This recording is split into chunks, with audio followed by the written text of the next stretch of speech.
Hello, કેમ છો મિત્રો?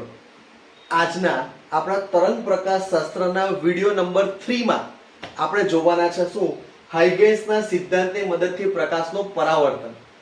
બાળકો, વિડિયો નંબર 1 માં આપણે જોયું તરંગ અગ્ર વિશે, વિડિયો નંબર 2 માં આપણે જોયું શું હાઇગેન્સનો સિદ્ધાંત, અને હવે આપણે હાઇગેન્સના સિદ્ધાંતનો ઉપયોગ કરવાના છે કે જેથી વિડિયો નંબર 3 માં હું તમને બતાવી રહ્યો છું કે હાઇગેન્સના સિદ્ધાંતની મદદથી પ્રકાશનું પરાવર્તન કેવી રીતે થાય. બાળકો, આપણે ચેપ્ટર નંબર 9 એટલે કે કિરણ પ્રકાશશાસ્ત્રમાં આપણે ઓલરેડી જોઈ ચૂક્યા છે કે પરાવર્તન એટલે શું. કે ભાઈ કોઈ પણ સમતલ અરીસો હોય એની ઉપર કિરણ આપાત થાય તેનું પરાવર્તન થવું એ સ્વાભાવિક છે કે સેમ મધ્યમમાં એનું પરાવર્તન થાય, એટલે કે જેટલો આપાત કોણ હોય એટલો જ પરાવર્તન કોણ હોય. અને આપણે એવું જોયું પણ હતું પરાવર્તનના નિયમમાં કે ભાઈ આપાત કોણ અને પરાવર્તન કોણ કેવો હોય, સમાન હોય, એટલે કે I = R. ઓલરેડી આપણે ભણી ચૂકેલા છે. બસ એ જ પરાવર્તનનો નિયમ કયો, I = R. I મતલબ આપાત કોણ અને R મતલબ શું, પરાવર્તન કોણ. I = R. આ સિદ્ધાંતને આપણે તરંગ અગ્રની વિભાવનાથી સમજવાના છે. ઓલરેડી ચેપ્ટર 9 માં આપણે કિરણની વિભાવનાથી તો જોઈ જ ગયા છે કે ભાઈ આપાત કિરણ, પરાવર્તિત કિરણ એ બધું સમાન હોય, એક સમતલમાં હોય ને ખૂણો સેમ હોય ને બધું જ આપણે ભણી ગયા છે. પણ અત્યારે આપણે કઈ સંભાવના યુઝ કરવાની, કઈ વિભાવના યુઝ કરવાની છે, અત્યારે આપણે જોવાનું છે તરંગ અગ્રના પોઈન્ટ ઓફ વ્યૂથી. તો આવો બાળકો, હું તમને તરંગ અગ્રના પોઈન્ટ ઓફ વ્યૂથી સમજાવું. હવે તરંગ અગ્ર માટે આપણે એક ઇઝીલી એક સમતલ તરંગ અગ્ર ધ્યાનમાં લઈએ. એવું સમજો બાળકો, આયરો આપણો સમતલ અરીસો છે, રાઈટ? હવે છે ને દૂરથી આવતું કોઈ એક તરંગ અગ્ર વિચારે. બાળકો, દૂરથી આવતું તરંગ અગ્ર વિચારવાનું છે. દૂરથી આવતું તરંગ અગ્ર એટલે બોલો, આપણે વિડિયો નંબર 1 માં આપણે જોઈ ગયા કે દૂરથી આવતો જે તરંગ અગ્ર હોય એ કેવું હોય, સમતલ હોય. તો આપણે દૂરથી આવતું એક સમતલ તરંગ અગ્ર વિચાર કરીએ જેનું નામ આપણે શું રાખેલું છે, BD. શું નામ રાખેલું છે, BD. એટલે દૂરથી આવતો એક પ્રકાશનો તરંગ અગ્ર BD આ રીતે અહીંયા સમતલ અરીસા પર આપાત થાય છે. દેખાય છે? આ BD તરંગ અગ્ર આપાત થયું. નાઉ હવે શું થશે, આપણે જે રીતે હાઇગેન્સના સિદ્ધાંતની અંદર વાત કરી કે જે પણ તરંગ અગ્ર છે એના ઉપરના દરેક કણ એ પોતે ઉદ્ગમની જેમ વર્તશે. યાની કે આ તરંગ અગ્ર પરનો દરેક કણ જે ખરો એ પોતે ઉદ્ગમની જેમ વર્તે છે, રાઈટ? એ દરેક કણ પોતે ઉદ્ગમની જેમ વર્તે અને પોતાનામાંથી ગોળાકાર ગૌણ તરંગ અગ્રો ઉત્સર્જે છે પોતાનામાંથી. યાની કે તમે એક વાત સમજો, આયરો આપણો સમતલ તરંગ અગ્ર. હવે આ બિંદુ છે, અહીંયા આગળ જેવું અરીસા પર અથડાયું એટલે એમાંથી નીકળતા ગોળાકાર તરંગ અગ્રો આ રીતે મેં બતાવ્યા. એ રીતે આ તરંગ જે ખરો, આ તરંગે હવામાંથી આટલા સુધી આવવું તો પડશે. એને આટલા સુધી અહીંયા અરીસા સુધી આવ્યા પછી એને કાપેલું તરંગ અગ્ર એ આપણે અહીંયા બતાવીએ. આ જે ખરું એને અહીંયા સુધી આવવું હોય તો આટલું અંતર કાપ્યા પછી આવશે એટલે એમાંથી નીકળતું તરંગ અગ્ર આપણે બતાવ્યું. ત્યાર પછી આ તરંગ અગ્રને અહીંયા સુધી આવવું હોય તો એમાંથી નીકળતું ગોળાકાર તરંગ અગ્ર બતાવ્યું. આ તરંગ અગ્રને અહીંયા આવવું હોય તો આટલું અંતર કાપવું પડે, એમાંથી નીકળતું ગોળાકાર તરંગ અગ્ર બતાવ્યું.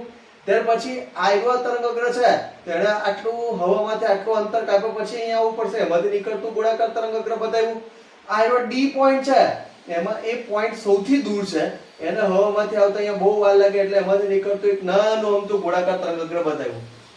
હવે આ બધા જ ગોળાકાર તરંગ અગ્રો જે ખરા એમાંથી પસાર થતું કાલ્પનિક પૃષ્ઠ, એટલે તમે જુઓ એક આપણું ગોળાકાર તરંગ અગ્ર હતું મેઇન. ત્યાર પછી એમાંથી નીકળતા બીજા ગોળાકાર તરંગ અગ્રો, ત્રીજા ગોળાકાર તરંગ અગ્રો, ચોથું ગોળાકાર તરંગ અગ્ર, પાંચમું ગોળાકાર તરંગ અગ્ર, એમાંથી પરિસ્પર્શતું આ કાલ્પનિક પૃષ્ઠ. એટલે આ બધા તરંગ અગ્રોમાંથી નીકળતું આ કાલ્પનિક પૃષ્ઠ જે હું હાઇલાઇટ કરી રહ્યો છું તમને, એ જે કાલ્પનિક પૃષ્ઠ જે ખરું જેનું નામ શું છે, AC. એ AC આપણને શું મળ્યું, પરાવર્તિત તરંગ અગ્ર મળ્યું. એનો મતલબ કે શું થયું હશે, હા આમ આવ્યું તરંગ અગ્ર, એ આવ્યું અહીંયા અથડાયું પછી આ અથડાયા પછી તરંગ અગ્ર આમ ગયો, આમ આ રીતે પરાવર્તન પામ્યું. દેખાયું? એટલે આમ દૂરથી આવતું સમતલ તરંગ અગ્ર જે ખરો આ રીતે અરીસા પર અથડાયું અને અથડાયા પછી તરંગ અગ્ર આમથી થઈને આમ પરાવર્તન પામ્યું, હે ને?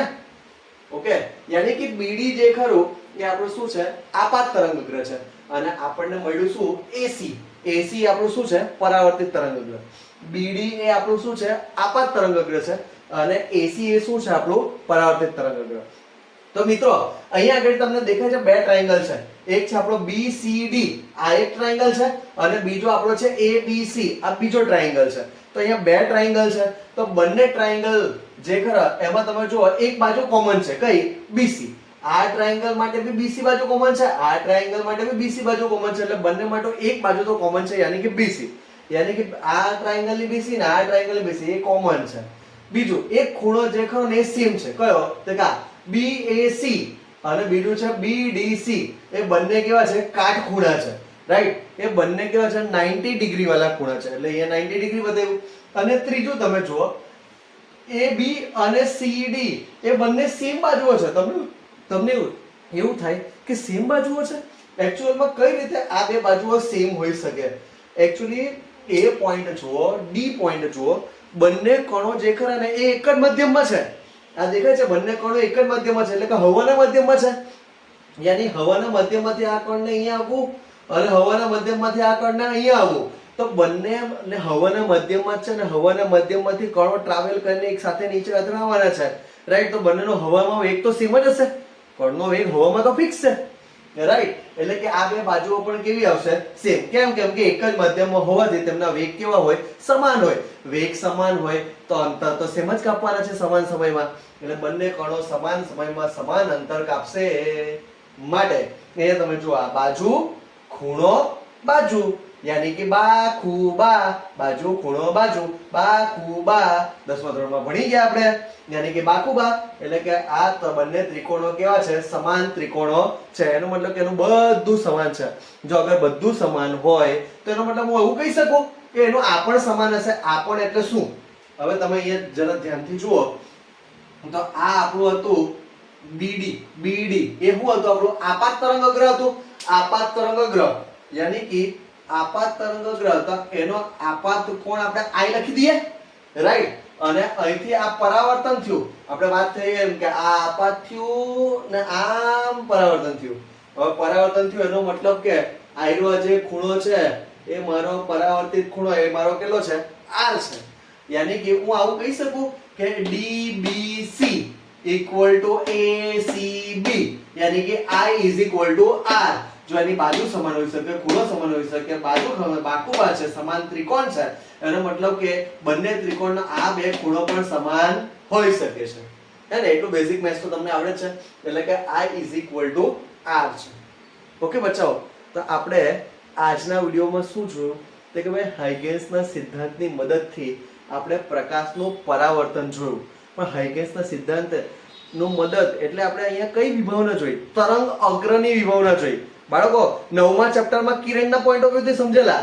આ ચેપ્ટરમાં આપણે તરંગ અગ્રના પોઈન્ટ ઓફ વ્યૂથી સમજ્યા. તો મિત્રો વિડિયો નંબર 1 માં આપણે તરંગ અગ્ર વિશે જોયું, વિડિયો નંબર 2 માં આપણે હાઇગેન્સના સિદ્ધાંત વિશે જોયું અને વિડિયો નંબર 3 માં આપણે જોયું હાઇગેન્સના સિદ્ધાંતની મદદથી એટલે કે તરંગ અગ્રની વિભાવનાથી આપણે શું જોયું? પ્રકાશનું પરાવર્તન કેવી રીતે થાય ને એ આપણે સમજ્યા.